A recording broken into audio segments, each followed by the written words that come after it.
السلام علیکم طارق صاحب، خیریت سے ہیں؟ اور وعلیکم ٹھیک ہیں آپ؟ السلام ورحمۃ اللہ وبرکاتہ۔ اللہ آپ کو بہت شیخ عزت صاحب دے۔ کیا حال ہے؟ میں آپ کا خادم ہوں، اللہ آپ کو بہت آپ سلامتی سے کا۔ اگلے ہفتے آپ کو زحمت دیں گے، وہ آ رہے ہیں اپنے فخر الزمان بھائی سندھ والے۔ معاویہ صاحب ہیں ان کا نام؟ نہیں، اصلی نام فخر الزمان ہے، وہ ایسے شیعوں کو ستانے کے لیے اس نے اپنا نام علی معاویہ رکھا ہے۔ وہ ایسے تنگ کرنے کے اچھا۔ لیے۔ کافی شیخ صاحب سفر سے بھی آیا ہوں، تھوڑا تھکا جی بھی ہوا تھا، جی اور سر، ہارٹ کا پیشنٹ ہوں، 3 سٹنٹ پڑے ہوئے ہیں، تو آپ کے بیانات اور آپ کے اللہ آپ کو گفتگو اور جزائے خیر سننے دے، کا بہت شوق ہے، اور فین ہوں اللہ آپ آپ کا۔ کو شفا دے تو اور آپ کو عمر آپ طویل کی عطا فرمائے انشاءاللہ۔ آپ کی خصوصی دعاؤں کی درخواست ہے، تو ایک شعر نظر کرتا ہوں، جی اگر اجازت ہو تو۔ جی بسم اللہ۔ مانا کہ تیری دید کے قابل نہیں ہے ہم، تو میرا شوق دیکھ، میرا انتظار دیکھ۔ ماشاء اللہ ماشاء اللہ، بڑی ٹھیک ہے بات۔ جی، بسم اللہ الرحمن الرحیم۔ بسم اللہ۔ اللہ کے ہاں جی، بہت انتظار کے بعد آپ کا جو زیارت ہوئی ہے اور آپ سے شرف کلام نصیب ہوا ہے، کاظمی صاحب کا بھی بے حد شکریہ، آپ کی ٹیم کا، اور تمام ناظرین اور شرکائے جو آپ کے پارٹیسپینٹ ہیں، ان کو بھی بہت بہت سلام۔ اللہ آپ کو بہت عزت دے۔ شیخ صاحب آپ تھک گئے ہوں گے، پہلے درمیان میں شروع میں دیکھا آغاز میں تھوڑے تھکے تھکے سلو تھی آپ کی جی گفتگو، پھر درمیان میں جب حضرت آئے ہیں مانسیرا والے، پھر ذرا موڈ اچھا ہوا، اور پھر گفتگو بھی صحیح اچھی رہی ہے آپ کی۔ صحیح۔ تو ابھی میں ایک سوال کوئی کرنا چاہتا ہوں، تو زیادہ اگر نہ ٹائم ہوا تو آپ مجھے ٹائم دے دیجیے گا، میں زیادہ لمبا نہیں کروں گا، کچھ دوست ابھی تو آپ تھک گئے ہیں۔ جی پلیز ذرا بات نہ کیجیے گا درمیان میں، نا مجھے تھوڑی جی جی ڈسٹربنس ہو رہی ہے۔ اللہ آپ کو جزائے خیر دے۔ یہ قرآن آپ کہتے ہیں نا، اور مسائل بھی ہیں جیسے خلافت کا مسئلہ ہے، اساسی مسئلہ ہے۔ جی میری ناچیز کی خاکسار کی ناقص رائے میں، ہمارا جو دین ہے، دین اسلام کی جو بنیاد ہے، وہ یعنی کہ اللہ رب العزت کا کلام ہے، قرآن مجید ہے۔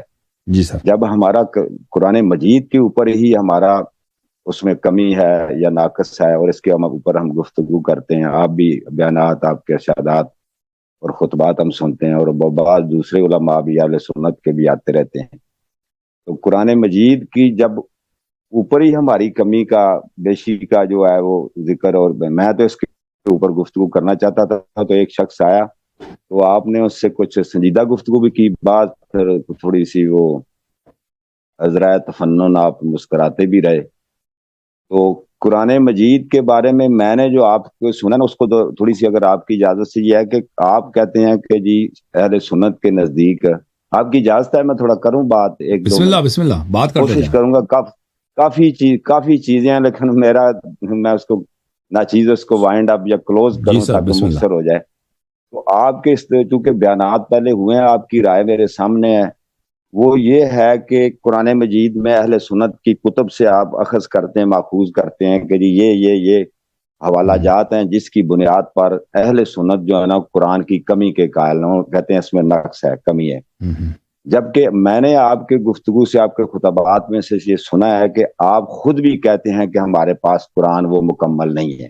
اچھا، جب آپ کا یہ ادعا ہے یا آپ کا یہ دعویٰ ہے کہ یہ قرآن اہل سنت والے کی کمی ہے، وہ بیشی ہے، تو جب ہمارا آپ کہتے ہیں تو پھر آپ اس کے بدلے میں آپ ہمیں کامل دکھائیں نا، آپ ہمیں کامل دین ہی قرآن پاک ناقص ہے نا، پیش کریں۔ دین ہی ناقص ہے بھائی، اس کے علاوہ کوئی چارہ ہی نہیں ہے۔ دیکھیں اس اچھا، کے مسلمان، ہاں اچھی بات، ایک منٹ، دین ہی مسلمانوں کے ٹھیک ہے، پاس اس کا ناقص ہے، جواب آ گیا۔ قرآن بھی سنت دونوں۔ آگے پھر اب آپ سے تفسیر سے بات لیتے، دین ہی آپ نے کہہ دیا ناقص ہے، تو 14 صدیاں گزر گئی ہیں، اور میرے یعنی کوئی کہہ لیں اشکالات کہہ لیں یا اعتراضات کہہ لیں، میں آپ سے محبت کا، ایک عقیدت کا ایک رشتہ ہے، اس میں وہ نہیں کرنا چاہتا اس کو خراب۔ تو ہماری دعوت کس طرح ہے؟ اہل غیر مسلم کو ہم کیسے دعوت دے سکتے ہیں کہ ہمارا تو دین ہی ناقص، میرے پاس ایک چیز ہی ناقص ہے، تو میں ان کے سامنے جا کے دعوت رکھتا ہوں، اور میرے اپنے مسلمان بھائی کہتے ہیں کہ ہمارا قرآن ناقص ہے، تو ہمارے جب ایک تو چیز ہی دیکھیں نامکمل یہ ہے ایک تو کامل نہیں۔ ایک عجیب سی بات ہے کہ جو لوگ مغرب میں لوگوں کو اسلام کی دعوت دیتے ہیں وہ اس طرح دیتے ہیں کہ دیکھو یہ انجیل کو ہم مانتے ہیں، تورات کو ہم مانتے ہیں کہ یہ اللہ کی کتاب ہے، لیکن یہ چینج ہو چکا ہے، لیکن قرآن چینج نہیں ہوا۔ قرآن جو کا تم اللہ کا کتاب ہے، اس میں کوئی کمی بیشی نہیں ہے، اس لیے تم مسلمان ہو جاؤ۔ اور بعض لوگ اسی کو سن کر مسلمان بھی ہو جاتے ہیں، ٹھیک ہے نا۔ اگر ان سے پوچھیں کہ آپ کیوں مسلمان ہوئے، بعض لوگوں سے میں نے سنا وہ کہتے ہیں کہ جی قرآن اللہ کا کامل کتاب ہے، ہم اس لیے مسلمان ہو گئے۔ تو لیکن یہ حقیقت میں کسی اور وجہ سے مسلمان ہو جاتے ہیں، لیکن ان سے جب پوچھتے ہیں نا تو وہ کہتے ہیں کہ یہ کیونکہ اللہ کا کامل کتاب ہے ہم اس لیے مسلمان ہو گئے۔ کیونکہ دیکھیں میرے بھائی، اگر کہ یہ اللہ کی کامل کتاب ہے، اس کی دلیل کو تو ہے ہی نہیں بھائی، کہ اگر اس کی کوئی دلیل ہو کہ اس کی کامل ہے، دلیل ہو تو کوئی نہیں ہے، تو آپ کو کہاں سے پتہ چلا کہ کامل کتاب ہے، اس میں کمی نہیں ہوئی، بیشی نہیں ہوئی؟ قرآن کی آیت پہ شیخ ہاں ان کو تو ان کے پاس تو کچھ بھی نہیں ہے، ٹھیک ہے نا، وہ قرآن کی آیت اس بات کو نہیں کہتا۔ تو لذا اگر کوئی شخص مسلمان بنتا ہے، وہ اس لیے کس لیے مسلمان بننا چاہیے، اس کو دلیل کیا ہے؟ دیکھیں، اس لیے مسلمان بننا چاہیے کہ دین حق ہے، حضرت نبی کریم صلی اللہ علیہ وسلم واقعاً اللہ کے رسول ہیں، جی ٹھیک ہے نا۔ جیسے ہم حضرت عیسیٰ علیہ السلام کو مانتے ہیں، عیسیٰ علیہ السلام پہ بالکل ہمارا اعتقاد ہے، موسیٰ علیہ السلام پہ اعتقاد ہے، یوسف علیہ السلام پہ، ابراہیم علیہ السلام پہ اعتقاد ہے۔ ان کی کتابیں ہمارے پاس نہیں ہیں، اگر کچھ ہیں تورات انجیل وغیرہ کچھ ہیں، وہ بھی محرف ہیں، لیکن یہ سبب نہیں بنتا کہ ہم کہہ دیں کہ ہم عیسیٰ موسیٰ علیہ السلام کو نہیں مانتے، بالکل مانتے۔ اسی طرح قرآن مجید اور رسول صلی اللہ علیہ وآلہ وسلم، اگر پورا قرآن کسی کے پاس نہیں ہے تو اس کا مطلب یہ نہیں ہے کہ رسول اللہ صلی اللہ علیہ وسلم اللہ کے رسول نہیں ہیں، یا یہ شریعت ہی باطل ہے، کیونکہ یہ دین حق ہے، اللہ حق ہے، رسول صلی اللہ علیہ وسلم واقعاً خاتم الانبیاء ہیں، وہ اللہ کی جانب سے معجزات کے ساتھ آئے ہیں، قرآن کریم ان کا کتاب ہے، قرآن کریم ان کا اعجاز ہے، اس قرآن جیسا، اس کے ایک چھوٹے سے سورے جیسا کوئی نہیں لا سکتا، تو یہ اس لیے یہ دین حق ہے، اس کو مسلمان ہونا چاہیے۔ اور کس لیے شیعہ ہونا چاہیے؟ اس لیے شیعہ بننا چاہیے کہ مسلمانوں میں جتنے فرقے ہیں اس میں واحد فرقہ جو حق شیعہ اثنا عشریہ ہے، امیر المؤمنین علی علیہ السلام، اہل بیت الطاہرین علیہ السلام، یہ واقعاً اللہ کے اور رسول صلی اللہ علیہ وسلم کے خلیفہ اور جانشین ہیں، تو اس لیے مسلمان ہونا چاہیے۔ اگر قرآن مجید میں کچھ آیات کی کمی ہوئی، یہ سبب نہیں بنتا کہ کوئی کافر جا کے کافر بن جائے یا کوئی مسلمان نہ ہو جائے، ٹھیک ہے نا، اس کا اس سے ربط ہی نہیں ہے۔ نہیں دیکھیں نا شیخ، اس میں اب دو مسالک ہیں، ایک اہل سنت ہے اور ایک اہل تشیع ہے۔ تو اب شیعہ مذہب کے اندر جب آپ یہ ایک طرف یہ آپ کی یہ رائے ہے، لیکن ہمارے ایک طرف آپ کہتے ہیں کہ ایک کامل قرآن بھی ہے، وہ یہ تناقض ہے آپ کی گفتگو۔ پورا قرآن نہ صرف کامل قرآن ہے بھائی، سب انبیاء کے کتب سب کے سب موجود ہیں، یعنی موسیٰ علیہ السلام کی جو کتاب ہے، عیسیٰ علیہ السلام کی کتاب ہے، جو ابراہیم علیہ السلام پہ نازل، وہ کوئی علم اللہ نے جو نازل کیا وہ رفع نہیں ہوا، دنیا سے نہیں مٹا، نابود نہیں ہوا، وہ موجود ہے، اس کے امین کے پاس موجود ہے، جس کو اللہ تعالیٰ نے اس کا امین بنایا، اس کے پاس موجود ہے۔ اچھا، ہم جاننا چاہیں گے نا کہ یعنی آپ نے ابھی ایک حوالہ دیا تھا کہ ایک کتاب سے، اور آپ کے پہلے بھی بیانات سے، کہ حضرت علی شیر خدا حیدر کرار رضی اللہ تعالی عنہ علیہ السلام، ان کے پاس کامل قرآن ہے۔ ایک طرف آپ کہتے ہیں ان کے پاس کامل قرآن ہے، ایک نقطہ اس سے پہلے جو ایک شخص سے بات کر رہے تھے، وہ یہ آپ کہہ رہے تھے کہ یہ جو ان الذین یکتمون، سورۃ بقرہ آیت نمبر 160 کے اوپر آپ بات کر رہے تھے، تو جو سورۃ احزاب ہے اس کے اوپر جو ہماری یعنی اہل سنت کی کتب سے اب حوالے دیتے ہیں، اس کی بنیاد پر تو یہ ہے کہ وہ اگر بالفرض ان کو مان بھی لیا جائے، تو وہ تو کہہ رہے ہیں کہ اس میں یہ چیز کی ہمیں تھوڑی کمی یہ نظر آ رہی ہے، یہ اظہار ہو رہا ہے ان کتب سے، ان حدیث سے، ان اخبارات سے، لیکن نبی پاک صلی اللہ علیہ وسلم پر اس کا اطلاق نہیں ہو سکتا، کیونکہ ساری امت کہہ رہی ہے کہ نبی صلی اللہ تعالی وسلم نے قرآن بھی اس کی دلیل دیتا ہے کہ وما علینا الا البلاغ، اور بہت سی آیات ہیں، اشارے دیتا جاتا ہوں۔ اب جب کہ نبی کریم صلی اللہ علیہ وسلم نے وہ پورا کامل قرآن علی شیر خدا حیدر کرار علی المرتضیٰ کے پاس ہے، اور حضرت علی المرتضیٰ کے پاس سے جو ہم نے آپ کے سے جانا کہ وہ آپ نے اپنی اولاد کو منتقل کیا، جب اولاد کو منتقل کیا اور پھر حضور پاک کا تو بیان کر دیا انہوں نے، آگے پھر یہ ہے کہ وہ اس کو کتنے 11 ائمہ آئے، اس کے 14 صدیاں 15 صدیاں گزر گئی، شیعان علی بھی رہے، تھوڑے رہے یا زیادہ، کیا انہوں نے اس کامل قرآن کو جو ان کے پاس تھا پھر انہوں نے 12ویں امام کو دیا، وہ جو غیبت صغریٰ میں یا کبریٰ میں ہے، تو انہوں نے وہ قرآن مجید کیوں چھپایا اور اس کے چھپانے کی کیا دلیل ہے پیچھے؟ کیا کوئی قرآن کا کوئی اللہ کا فرمان ہے قرآن سے، یا نبی کریم صلی اللہ علیہ وسلم اس کا کی کوئی وجہ فرمان یہی ہے، میں نے آپ کو یا بتا علی دیا شیر نا، خدا کا کوئی؟ میں نے بہت دفعہ جواب دے دیا اس کی، دیکھیں اس کی وجہ وہی ہے کہ رسول صلی اللہ علیہ وسلم نے آیات چھپاتے تھے۔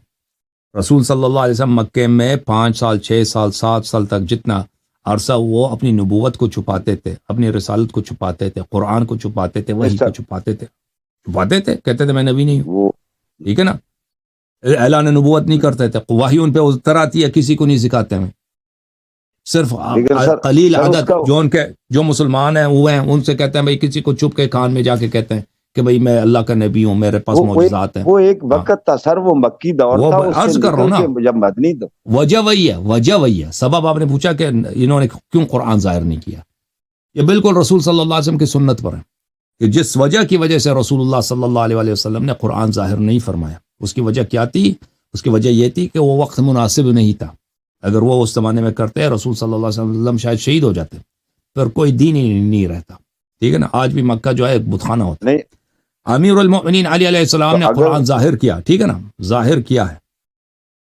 دیکھیں آپ اپنی علماء سے پوچھیں نا، پھر میں کہتا ہوں میرے پاس جواب نہیں ہے، آپ اپنے علماء سے پوچھیں کہ آپ نے کتاب میں تو لکھا ہے کہ علی علیہ السلام نے قرآن جمع کیا تھا، تو وہ قرآن کہاں؟ اپنے علماء سے پوچھو نا، وہ اس کا جو اپنے علماء سے پوچھے کہ وہ قرآن کہاں ہے، تو پھر کیوں جھوٹ کہتے ہو کہ عثمان نے قرآن جمع کیا؟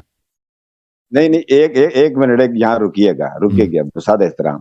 اگر وہ قرآن اس شخص نے، یا میں بھی یہی جواب دیتا ہوں کہ وہ قرآن بعین ہی حضرت عثمان نے، پھر کیا مجبوری بن گئی؟ اور کتنی عجیب بات ہے عقل سے بھی، میری ناقص عقل سے بھی، کہ حضرت علی شیر خدا کے پاس ایک کامل قرآن موجود ہے، تو شیعہ نے علی سچے مذہب کو کیا ضرورت پڑ گئی کہ وہ عثمانی صحیفے کے اوپر وہ اطلاع اس کو اس سے استفادہ حاصل کریں؟ اس کا جواب خود علی علیہ السلام نے دیا، اس کا جواب خود امیر المؤمنین علیہ السلام نے دیا ہے، ٹھیک ہے نا، میں آپ کو دے دیتا ہوں، ایک منٹ۔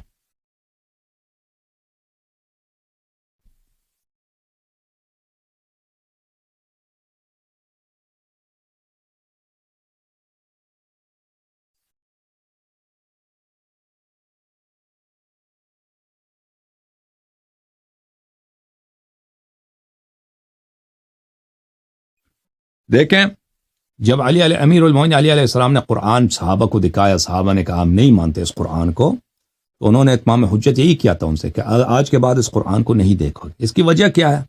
اس کی وجہ مختلف روایات سے ظاہر ہو جاتا ہے کہ اگر اہل بیت علیہ السلام اس کو ظاہر کرتے تو اس قرآن کو کوئی نہیں مانتا۔ اس کی وجہ یہی بنتی کہ وہ سب اس کی مذاق اڑائیں اور اہل بیت علیہ السلام شہید ہو جائیں، سب قتل ہو جائیں۔ اس کی وجہ یہی تھی، کیونکہ اس امت کو اپنے صحابہ سے اتنی محبت ہے، ابو بکر عمر سے محبت ہے اتنی کہ وہ تصدیق نہیں کریں گے کہ کوئی ایک چیز آپ اس کو دکھائیں کہ ان میں ابو بکر عمر کی شان کے خلاف ہے۔ لیکن اس قرآن کو کیوں مانتے ہیں؟ کیونکہ یہ سب قرآن ہے۔ یہ کتاب سلیم ابن قیس ہلالی ہے، جزء ثانی ہے، یہاں پر حدیث نمبر 4 ہے، اس میں ایک طویل حدیث ہے۔ اس میں یہ لکھا ہے کہ جب امیر المؤمنین علیہ السلام نے دیکھا کہ امت نے ان کے ساتھ غداری کی ہے، تو وہ اپنے گھر بیٹھے، وَأَقْبَلَ عَلَى جَمْعِ عَلَى الْقُرْآنِ يُؤَلِّفُهُ وَيَجْمَعُهُ، تو وہ انہوں نے شروع کیا قرآن کو تألیف کرنا، یعنی جمع کرنا ترتیب کے ساتھ اور جمع کرنا۔ فَلَمْ يَخْرُجْ مِنْ بَيْتِهِ حَتَّى جَمَعَهُ، اور وہ اپنے گھر سے نہیں نکلے یہاں تک کہ انہوں نے قرآن کو جمع کیا تھا۔ بھلے فی الصحف والشذاذ والاسیار والرقاء، انہوں نے قرآن کو جمع کیا تھا، پھر اس کو ایک تھیلے میں ڈالا تھا، تھیلے پہ انہوں نے تھیلے کو لے کے آئے تھے۔ فجمعه في ثوب واحد وختمه ثم خرج إلى الناس وهم مجتمعون مع أبي بكر في مسجد رسول الله صلى الله عليه وآله فنادى علي عليه السلام بأعلى صوته۔ تو قرآن کو جب انہوں نے جمع کیا تھا تو وہ قرآن کو لے کے آئے مسجد میں، لوگ ابو بکر کے ساتھ بیٹھے ہیں، تو انہوں نے بلند آواز سے لوگوں کو پکارا ہے اس طرح۔ میں اس کو فل پیج کرتا ہوں تاکہ سب کو نظر آئے۔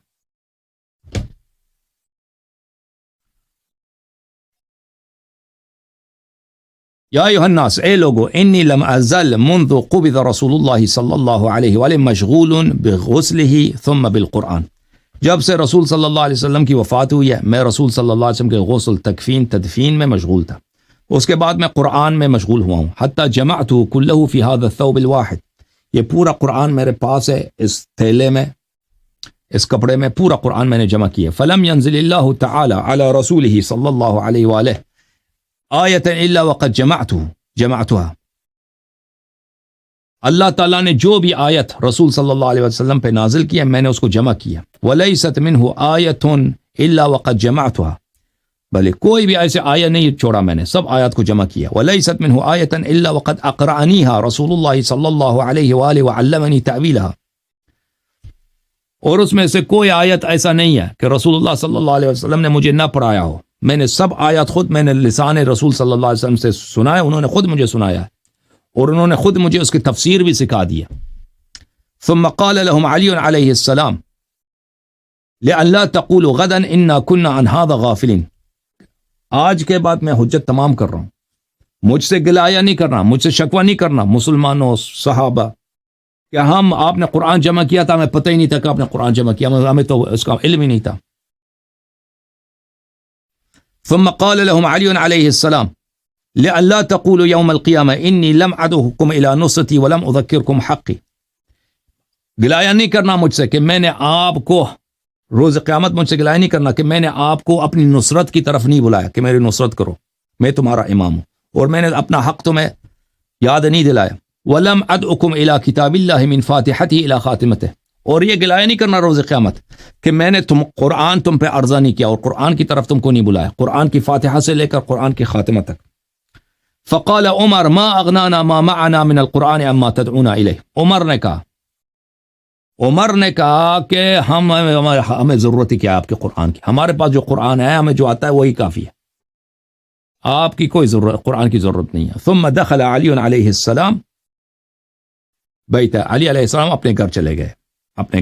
ٹھیک ہے نا. تو انہوں نے صحابہ نے خود ٹکرا دیا. اچھا یہ ایک مقام پر. اچھا یہاں پر حدیث الحادی عشر 11ویں حدیث میں، وہاں پہ یہ بھی لمبی حدیث ہے، وہاں پر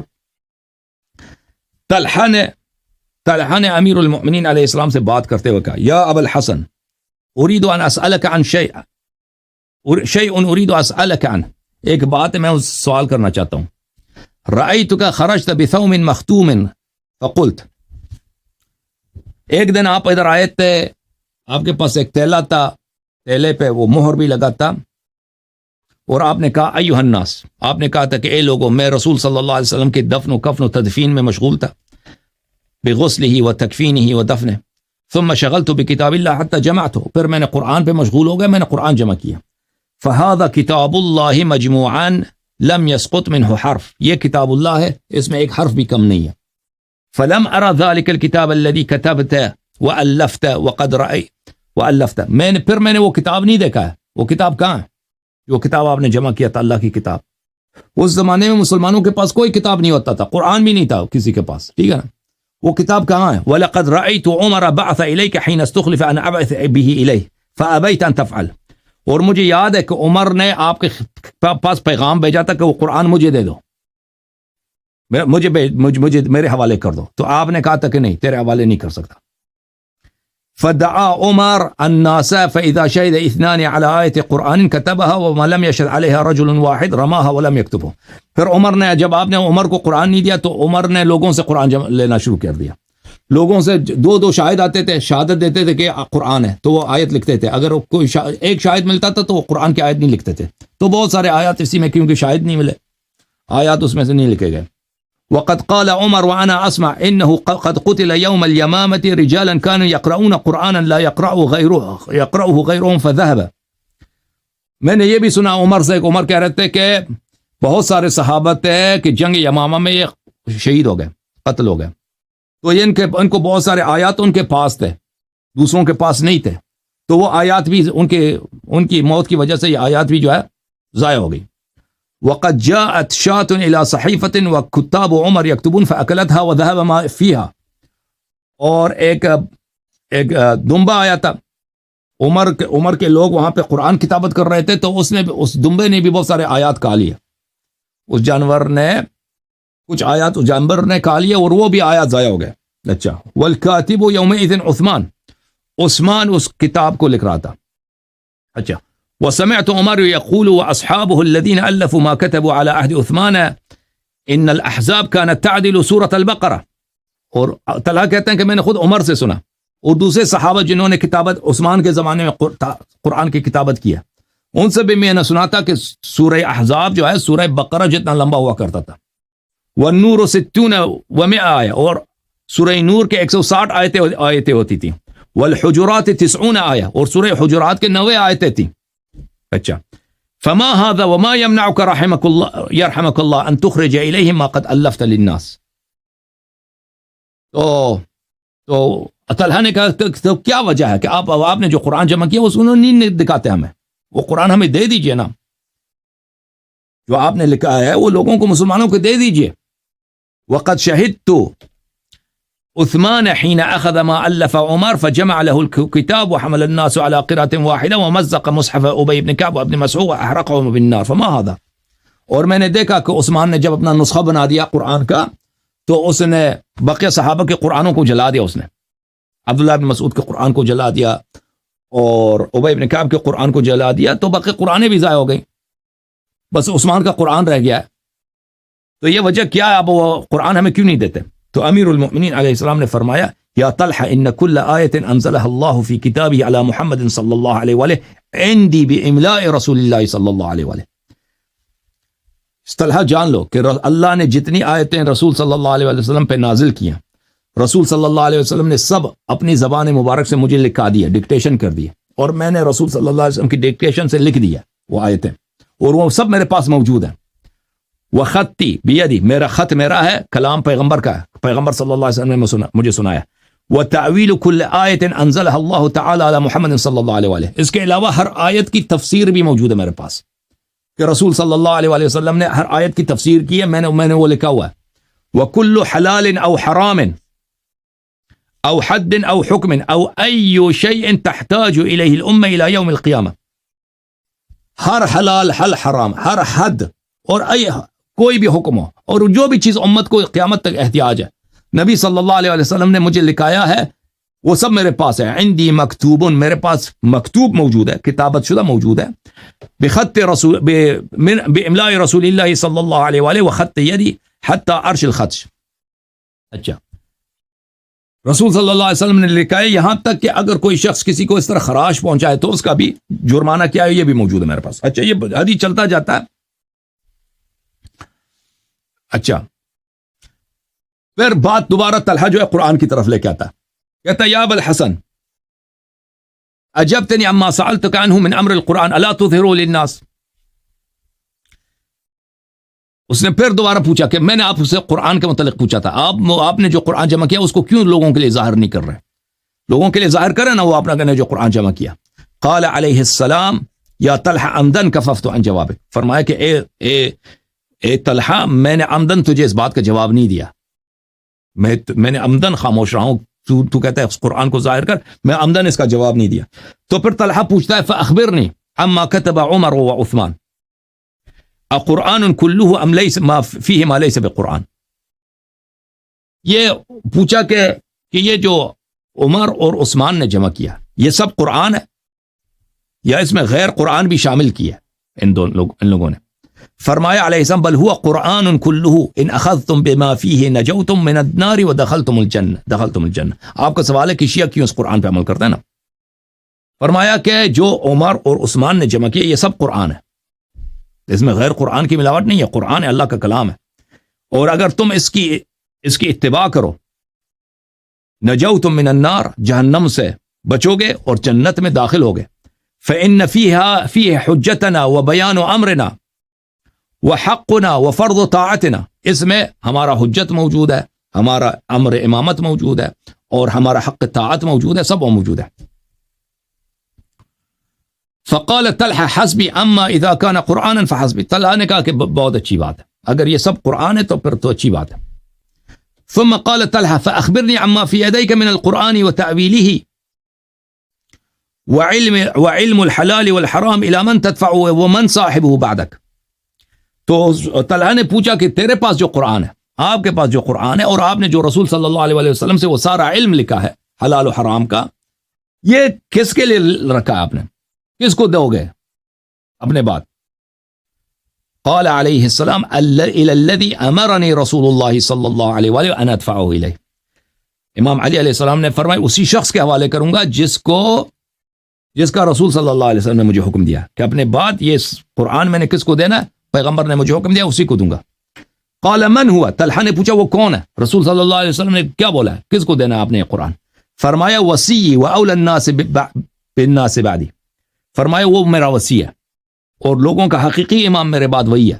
ابنی ھذا الحسن، میرا یہ بیٹا حسن، ثم يدفع ابنی الحسن عند موتی الى ابنی الحسین، اور امام حسن علیہ السلام میرا بیٹا اپنے موت کے وقت اسی قرآن کو اور بقیہ علوم کو میرے بیٹے امام حسین علیہ السلام کے حوالے کرے گا۔ ثم يصير الى واحد بعد واحد من ولد الحسین، اور یہ اسی طرح دس بدس چلتا جائے گا امام حسین علیہ السلام کے فرزندوں کے درمیان، حتى يرد آخرهم على رسول الله صلی اللہ علیہ وآلہ حوضہ وهم القرآن والقرآن معهم لا يفارقونهم ولا يفارقون، اور قرآن کبھی ان سے الگ نہیں ہوگا، قرآن وہ یہ کبھی قرآن سے الگ نہیں ہوں گے، ہمیشہ اولاد امام حسین علیہ السلام ائمہ اثنا عشر علیہ السلام کے پاس رہے گا، ٹھیک ہے نا؟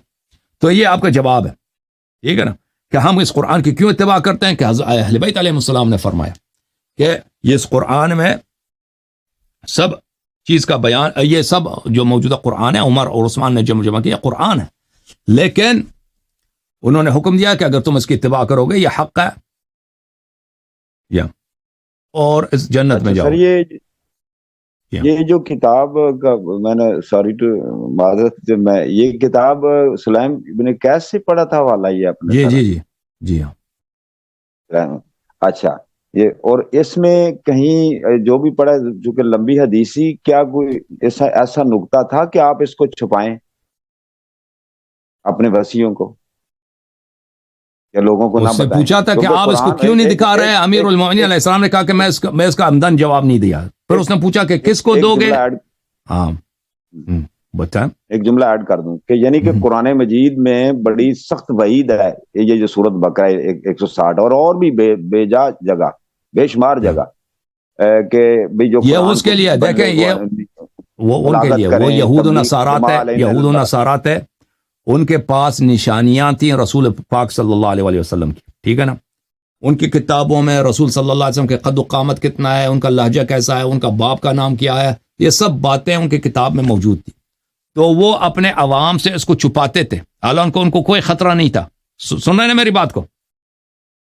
سن رہے ہیں نا بھائی صاحب؟ جی میں سن رہا ہوں۔ یہ ان کے لیے کہ وہ ان کے لیے کوئی خطرہ نہیں تھا، وہ اس کو سناتے تھے۔ امیر المؤمنین علیہ الصلوۃ والسلام ہر کام ہر فعل وہ کرتے ہیں رسول صلی اللہ علیہ وسلم کے حکم سے۔ رسول صلی اللہ علیہ وسلم نے جب ان کو حکم دیا ہے کہ میرے بعد اس کو عرضہ کرو، وہ لوگ نہیں مانیں گے تو پھر اپنے پاس رکھ لینا امام مہدی علیہ الصلوۃ والسلام کے آنے تک۔ تو یہ آیات کا ان سے تعلق ہی نہیں، پر بہت سارے روایات میں ملتا ہے کہ اس میں ایسی باتیں ہیں کہ مسلمان نہ اس کو قبول کریں گے نہ برداشت کریں گے، ٹھیک ہے نا؟ جب تک کہ تلوار گردن پہ نہ ہو مسلمان اس کو قبول نہیں کریں گے۔ اچھا ویسے چلے چھوٹا سا ضمناً اسی میں اس کو کر کے ختم کرتے ہیں کہ امام علی رضا شاید ہیں یا کوئی امام ایسے موسیٰ کاظم ہے، آئی تھنک بنو عباس کے دور حکومت میں، تو اس وقت کیا امام تمام 11 ائمہ کے کبھی بھی اتنے انصار نہیں تھے کہ یہ چیزیں آپ کا بعض اوقات کئی دفعہ آپ نے فرمایا کہ انصار نہیں ہوتے، جان کا خطرہ ہے، تقیہ کرنا چاہیے، اور اپنے مومنین شیعوں کو بھی وہ تلقین کرتے بھی اپنی جان کی حفاظت کے لیے تقیہ کریں، بات کو چھپا لیں جان کے وغیرہ وغیرہ، تو کیا کبھی انصار نہیں؟ جبکہ معلوم ہوتا ہے کہ آپ کو تو بہت محبت کرنے والے فالوور سے، تو وہ کسی وقت اتنے انصار شہید ہو گئے، سب جیل میں چلے گئے، سب شہادت تو سر بڑے بڑے فوج سپاہ سر زیادہ تعداد میں فوج ہو تو وہ تو شہادت تو ہو ہی جاتی ہے انسان کی جب مار کا ہوتے ہیں۔ تو ویسے میں عرض کر رہا ہوں کہ پوچھ رہا ہوں جب اپنی معلومات کے لیے طاہرین علیہ الصلوۃ والسلام کے کبھی اتنے نہیں تھے سپاہی۔ ایک شخص آیا نا امام جعفر صادق علیہ السلام کے بارگاہ میں، کہا کہ آپ جہاد کیوں نہیں کرتے، آپ کے اتنے سپاہی ہیں؟ تو امام علیہ السلام نے وہاں پہ ایک تندور تھا، تندور میں آگ تھا، تو فرمایا کہ اس میں کھود جاؤ۔ جی اس نے کہا کہ مولا یہ کیا حکم ہے، ہمیں کس تندور یا آگ ہے، میں جل جاؤں۔ وہاں پہ ایک اور صحابی تھا، اس سے کہا کہ کھود جاؤ، وہ فوراً کھود گیا۔ امام علیہ السلام نے کہا کہ اگر بات کرتے اس کا کہ اس جیسے میرے پاس 40 آدمی ہوتے تو میں جہاد کر لیتا۔ بات کرتے رہے، بہت عرصے تک بات کرتے رہے، پھر اس شخص سے کہا نکل جاؤ، وہ تندور سے نکل آیا، اس کو کچھ بھی نہیں ہوا، ٹھیک ہے نا؟ تو ائمہ طاہرین علیہ الصلوۃ والسلام کے پاس مخلص افراد بہت کم تھے، ویسے شیعہ کم تھے، ویسے بھی شیعہ نہایت ہی کم تھے، ٹھیک ہے نا، شیعہ نہایت ہی کم تھے، اور شیعوں میں جو مخلص ہوتے ہیں وہ تو بہت ہی کم تھے. جی جی جی. اچھا، آگے یہ ہے کہ یہ جو جتنی بڑی حدیث آپ نے پیش کی اور معلومات بہت اس میں علم حاصل ہوا میں، کیا اس کی تائید میں کوئی اشارتاً یا کوئی قطعی دلیل، مطلب یعنی کہ ہمارے اہل سنت کی کتب میں بھی اس کی کوئی اشارات ملتی ہیں اس بات کی بہت؟ یہ کہ امیر المؤمنین علیہ السلام نے قرآن جمع کیا تھا، دیکھیں یہ میں نے کچھ احادیث آپ کو دکھا دیا آج، ٹھیک ہے نا، میں ایک اور کتاب آپ کو پہلے وہ دیکھ لی تھی میں ٹھیک ہے، آپ دکھائی، وہ میں نے دیکھی تھی، لیکن یہ جو باتیں حضرت علی رضی اللہ تعالیٰ عنہ شیر خدا نے کی ہیں، یہ جو ساری بات آپ نے بیان کی ہے حدیث، اس کی تائید میں کوئی کافی مطلب کس بات کی تائید میں؟ یعنی کہ جو باتیں وہی حضرت طلحہ سے کہ میں نے وسیع کو دی، اور پھر وہ مطلب یعنی کہ اس کو چھپا لینا یا حضور علیہ الصلوۃ والسلام کے ظاہر نہ کرنا قرآن کو، اور 14 صدیاں گزر گئیں اور پتہ نہیں یہ ہزاروں سال آگے گزرے، جب قرب قیامت کے نزدیک امام مہدی تشریف لائیں گے، ابھی بھی وہ غیبت. میں آپ کو دکھا دیتا ہوں، میں آپ کو کچھ دکھا دیتا ہوں، یہ کتاب الاتقان فی علوم القرآن للسیوطی، جلد نمبر 1، چھاپ دار الفکر. دیکھیں یہ سنہ 2008 میں دارالفکر میں چھپی ہے. یہاں پہ مناظرہ کریں، صفحہ نمبر ہے یہ 82، فی جمع القرآن، یہ جمع قرآن کی بات ہو رہی ہے، ٹھیک ہے نا، وہ ترتیبی. یہاں پر اچھا یہ جو کہ یہاں پہ کہتے ہیں کہ من طریق ابن سیرین قال علی علیہ السلام، اچھا فجمع، یہ اچھا، اور وہ کہتے ہیں حدیث صحیح ہے. میں ایک اور چیز دکھانا چاہ رہا تھا. ابن سیرین قال ابن عشتہ فی المصاحف، ابن عشتہ نے کتاب مصاحف میں وجہ آخر سے ابن سیرین سے روایت کی، انه كتب في مصحف ان الناسخ والمنسوخ، وان ابن سیرین قال تطلبت ذلك الكتاب وكتبت فيه الى المدینہ فلم اقدر علیہ. بلے اب محمد ابن سیرین جو بہت بڑے تابعی ہیں، وہ اس قرآن علی امام امیر المؤمنین علیہ السلام کا قرآن کی انہوں نے بہت تلاش کی ہے. کہتے ہیں میں نے مدینہ میں اس کی بہت تلاش کی ہے، مجھے نہیں ملا. پھر ایک اور جگہ بھی ہے، ابن سیرین کہتے تھے کہ اگر یہ قرآن ہمیں مل جائے تو اس میں بہت سارا علم ہمیں ملے گا، ٹھیک ہے نا. جو باتیں آپ نے کہی ہیں نا، جو باتیں آپ نے کہی ہیں کہ وہ طلحہ سے گفتگو، اس کے لیے میں وہ باتیں جو ہے مخالفین کے کتب میں نے کہیں نہیں دیکھا ہے. جی اس طرح. اچھا سر، آگے چلتے ہیں، اگر ٹائم ہوا تو مختصر. حافظ ابن حجر نے بھی ذکر کیا. حافظ ابن حجر جو اتنا بڑا مصنف ہے جماعت مخالفین کا، یہ فتح الباری ہے، جزء 10 ہے، 10واں جلد ہے. یہاں پہ صفحہ نمبر 41 میں وَيُقَالُ إِنَّ مصحف علی علیہ الصلاۃ والسلام كان على ترتیب النزول. علی علیہ السلام کا جو مصحف تھا، امیر المؤمنین علیہ السلام کا مصحف، ترتیب نزول پہ تھا. اولہ اقرا، اس میں سب سے پہلے سورہ اقرا بسم ربک الذی خلق ہے، ثم المدثر، ثم النون، نون والقلم، ثم المزمل، اس طرح جاتا ہے، ٹھیک ہے نا. دوسروں نے بھی ذکر کیا، بہت سارے لوگوں نے ذکر کیا امیر المؤمنین علیہ السلام کا مصحف کا. جی سر، آخری شیخ یہ بات ہے، ایک چھوٹی سی کوشچن بناتا ہوں. کتاب ہے رجال کشی اور جز اول ہے، صفحہ نمبر 2، حوالہ حیات القلوب ہے، وہ جلد نمبر 2 ہے. یعنی بات ایک ہی ہے، لیکن میں ویسے کتب کا نام لے رہا ہوں.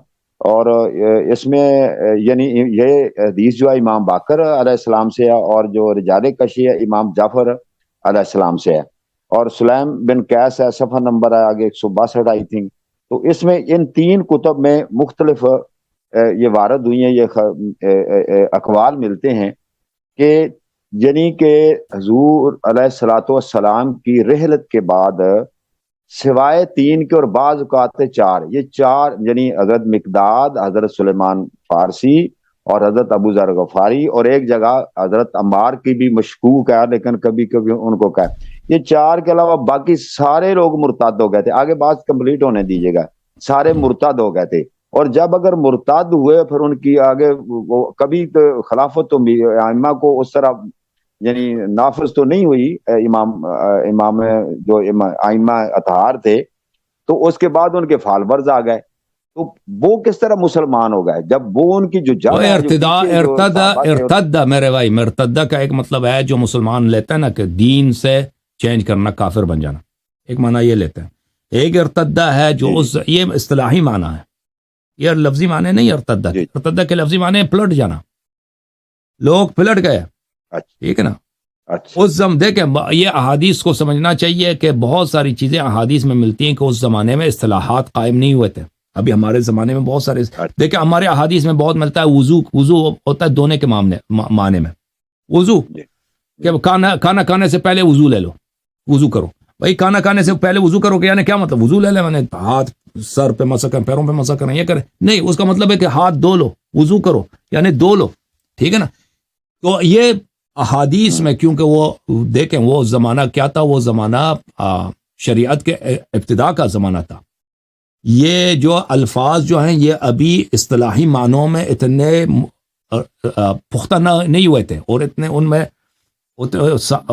کہ ابھی ہم سنتے ہیں نا ارتداد، تو صرف ایک ہی ذہن میں آتا ہے کہ بھائی مرتد ہو گیا یعنی دین سے ہی نکل گیا، دوسرا دین اسے اختیار کیا. یہ ارتدہ کا مطلب یہ ہے کہ یہ لوگ پلٹ گئے، رسول صلی اللہ علیہ وسلم کے فرمان سے پلٹ گئے، ان کے حکم سے پلٹ گئے، ٹھیک ہے نا. تو اس کا مطلب یہ ہے ائمہ طاہرین علیہم الصلوۃ والسلام صحابہ کو کافر نہیں سمجھتے تھے. صحابہ پر ہمیشہ انہوں نے مسلمین کا احکام جاری کیا، مسلمین جیسا برتاؤ کیا. ایسا نہیں کہ بھئی یہ کافر ہو گئے، ان کا نکاح باطل ہو گیا، اس طرح بالکل کوئی نہیں ہے. وہ ارتدہ جو ہے اس کا مطلب وہی ہے کہ یہ پلٹ گئے. رسول صلی اللہ علیہ وسلم کا جو فرمان تھا، ان سے جو عہد و وعدے تھے کہ ہم آپ کے بعد اہل بیت علیہ السلام کی اتباع کریں گے، اس سے پلٹ گئے یہ لوگ سوائے 3-4 کے. اس کا مطلب یہ ہے، ٹھیک ہے نا. جی جی. اور شیعہ مذہب کا بالکل یہ عقیدہ نہیں ہے کہ سب لوگ جو ہے بالکل کافر ہو گئے، دین ہی سے پلٹ گئے. بھائی اس طرح نہیں ہے. اہل بیت علیہ الصلوۃ والسلام نے صحابہ کو گناہگار بولا ہے، اس طرح بولا ہے. لیکن یہ کہ بالکل یہ ان کا دین ہی اور تھا، یہ نہیں ہے. یہ بالکل شیعوں کا عقیدہ نہیں ہے. صحیح. اچھا ذرا عبداللہ بن عباس رضی اللہ تعالیٰ عنہ، ایک شاید تفسیر کمی ہے یا اسی کسی کی کتاب میں ہے کہ حضرت عبداللہ بن عباس کے انہوں نے ایک بندہ تشریف لاوری ان کی ہوئی، حضرت علی بن حسین رضی اللہ تعالیٰ عنہ علیہ السلام، ان کے پاس تشریف لایا اور انہوں نے بات کی کہ حضرت عبداللہ بن عباس فرماتے ہیں کہ مجھے ساری آیات کی مطلب اس کے شان نزول اور سب چیزوں کا مجھے علم ہے. تو آپ نے حضرت علی بن حسین علیہ السلام نے فرمایا جاؤ ان سے پوچھو کہ وہ مجھے معنی بھول گیا، آپ کے ذہن میں آ گیا کہ پوچھو کہ یہ جو دنیا و آخرت میں ہے، اندھے جو دنیا میں بھی اندھا ہے اور وہ کل قیامت کے دن بھی اندھا اٹھا، یہ ذرا جا کے پوچھ کے اس کا معنی کیا ہے اس آیت کا. تو وہ شخص گیا تو حضرت عبداللہ بن عباس جو کہ شیخ القرآن ہے اہل سنت میں، آپ بھی ان کے حوالے دیتے رہتے ہیں، تو انہوں نے اس کا کوئی خاموشی اختیار کی. تو آپ نے پھر فرمایا کہ یہ انہی باپ بیٹوں کے لیے. کیا ایسے ہی آپ ان کو عبداللہ بن عباس وہ نابینا ہو گئے تھے نا، وہ اس لیے آپ دیکھیں تنزل الملائکۃ والروح فیہا باذن ربہم من کل امر، کہ شب قدر کو ملائکہ نازل ہوتے ہیں. یہ قرآن کی آیت ہے، شب قدر کو ملائکہ نازل ہوتے ہیں. جب تک رسول صلی اللہ علیہ وسلم تھے تو یہ رسول صلی اللہ علیہ وسلم کے پاس نازل ہوتے تھے، ملائکہ آتے تھے. تو رسول اللہ صلی اللہ علیہ وسلم کے بعد یہ ملائکہ جب نازل ہوتے ہیں تو کہاں جاتے ہیں؟ شب قدر کو، کیونکہ قرآن کی آیت ہے کہ ہر شب قدر کو ملائکہ نازل ہوتے ہیں. تو عبداللہ ابن عباس نے یہ جو ہے یہ آیا امیر المومنین علیہ السلام کے لیے اس پہ شک کیا تھا. اس نے شک کیا تھا تو اس وجہ سے وہ نابینا ہو گیا تھا عبداللہ ابن عباس، ٹھیک ہے نا. عبداللہ ابن عباس اس نے ولایت کا انکار نہیں کیا تھا، وہ اس بات کے کہ شب قدر کو یہ ملائکہ نازل ہوتے ہیں، یہ میرے چچا کے بیٹے امیر المومنین علی علیہ السلام کے پاس آتے ہیں، تو اس بات پہ کو اس نے تائید نہیں کیا تھا.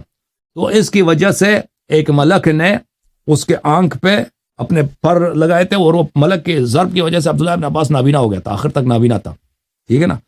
تو یہ عبداللہ ابن عباس نابینا ہو گیا تھا، اس کی وجہ یہ ہے. تو اہل سنت میں اس واقعہ کی کچھ ہے حوالہ؟ نہیں یہ جو آپ بیان فرما رہے ہیں میں نے نہیں دیکھا ان کے ہاں. اچھا شیخ، بہت شکریہ، اللہ تعالیٰ اللہ آپ کو جزائے خیر، اللہ آپ کو بہت عزت دے. جزاک اللہ.